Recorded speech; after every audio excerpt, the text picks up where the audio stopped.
ذكرت صحيفة لوموند الفرنسية أن البيان الذي أصدرته الجزائر أمس بخصوص دعم محتمل لفرنسا لسيادة المغرب على الصحراء يعد خطوة استباقية لمنع باريس من المضي قدما في دعمها أو على الأقل للضغط عليها لتخفيف موقفها المنتظر.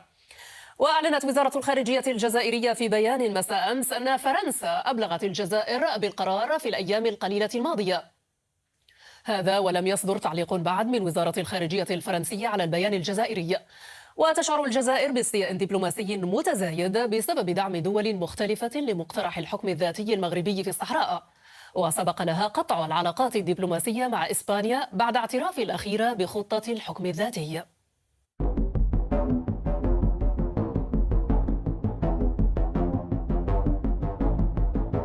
رسميا تقول الجزائر إنها ليست طرفا في ملف الصحراء الغربية، وإنها قضية تصفية استعمار، وتدافع الجزائر عن تقرير المصير عن طريق الاستفتاء. وفي السنوات الأخيرة بات نفس السيناريو يتكرر، وفي كل مرة تعلن فيها دولة ما عن دعمها مقترح المغرب بالحكم الذاتي تندد الجزائر. أمس أعلنت وزارة الخارجية الجزائرية عن استنكارها قرار الحكومة الفرنسية الاعتراف بخطة الحكم الذاتي لإقليم الصحراء الغربية في إطار السيادة المغربية. وأضاف البيان أن فرنسا أبلغت الجزائر بالقرار في الأيام القليلة الماضية. وكان وزير الخارجية الفرنسي ستيفان سيجورني قد عبر خلال مؤتمر صحفي عقب مباحثات مع نظيره المغربي ناصر بوريطة في فبراير الماضي عن دعم باريس الواضح والمستمر لمقترح الحكم الذاتي الذي تطرحه الرباط لحل نزاع الصحراء الغربية. هذا ولم يصدر تعليق بعد من وزارة الخارجية الفرنسية على البيان الجزائري، لكن القرار قد يؤثر على موعد الزيارة التي يفترض أن يقوم بها الرئيس عبد المجيد تبون لفرنسا نهاية سبتمبر أو بداية أكتوبر، بعد تأجيلات متعددة بسبب الخلافات بين البلدين. في مارس عام 2020 أعلنت الرئاسة الجزائرية تعليق معاهدة الصداقة وحسن الجوار والتعاون مع إسبانيا التي أبرمت عام 2002، وذلك بعد تغيير مدريد موقفها لدعم المغرب في قضية الصحراء الغربية. إثر هذا التحول استدعت الجزائر سفيرها لدى إسبانيا، وأعلنت شركة المحروقات الوطنية سوناتراك رفع أسعار الغاز الذي تسلمه لإسبانيا.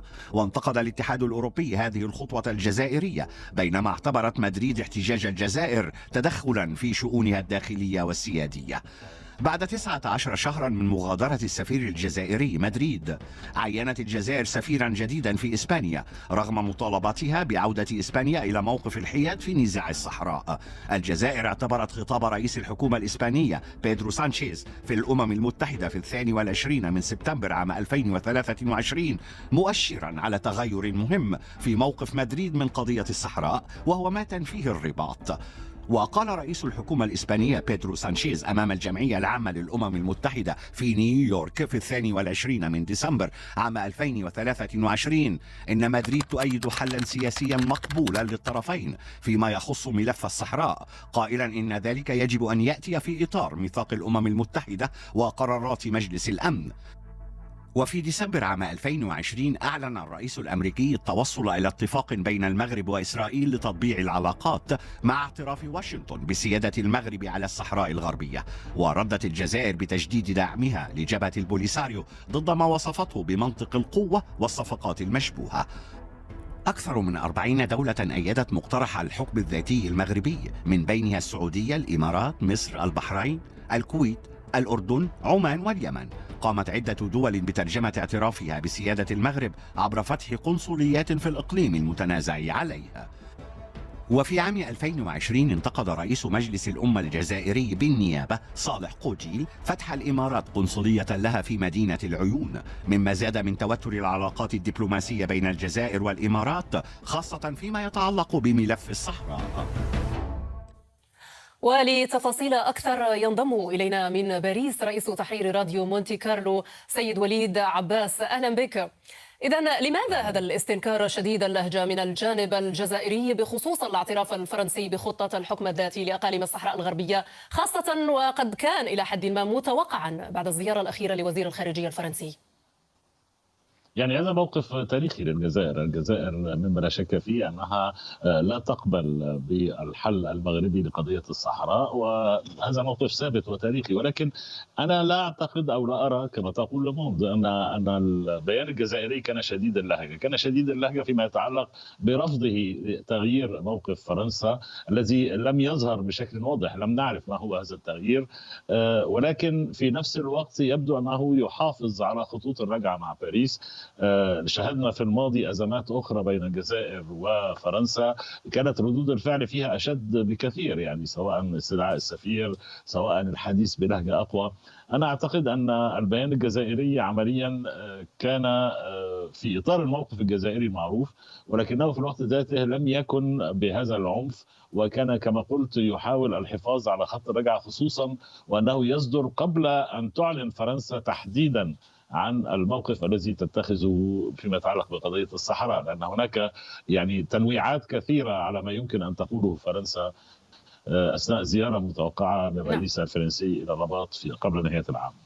طيب كيف تفسر صمت الجانب الفرنسي حتى الآن ورفض مكتب وزير الخارجية التعليق على بيان الخارجية الجزائرية؟ في هذه الأزمة ومنذ البداية فرنسا تريد أن تكون في موقف متوسط بين الطرفين، تريد الحفاظ على علاقاتها مع الرباط ومع الجزائر في نفس الوقت. هي بطبيعة الحال مرتبطة بالجزائر، في هناك ارتباط تاريخي بالتأكيد، ولكن على المستوى الاقتصادي هناك ارتباط يتعلق بالغاز الجزائري أيضا. والوضع لا يختلف كثيرا مع المغرب، بمعنى أن هناك ارتباط تاريخي وهناك أيضا مصالح اقتصادية في الاستثمارات الفرنسية التي دخلت إلى المغرب مؤخرا. إذن فرنسا تريد الحفاظ على موقف يسمح لها بالتعامل مع الطرفين، ولكن المشكلة أن قضية الصحراء هي قضية يعني تفصل الطرفين بصورة حادة، وكل من الطرفين مصمم على إما تبني الموقف الذي يدعو له أو القطيعة. هناك تخمينات كثيرة حول الموقف الفرنسي الجديد الذي هل يمكن الحديث على أن الحل المغربي بدلا من أن يقال أنه قاعدة منطقية أو قاعدة معقولة ذات مصداقية للحل، أن نضيف الألف واللام ونقول القاعدة الموضوعية بحيث يتصل الأمر على المقترح المغربي. يعني الأمر غير معروف حتى الآن. الخارجية الفرنسية لم تعلن تحديدا عن طبيعة تغيير موقفها، وربما كان الحديث مع الجزائر حول هذا التغيير هو محاولة لجس النبض ولمعرفة إلى أي درجة يمكن لباريس الذهاب في تغيير هذا الموقف. هل يمكن اعتبار هذا القرار يعني إعلان وشيك من فرنسا على سيادة المغرب على الصحراء؟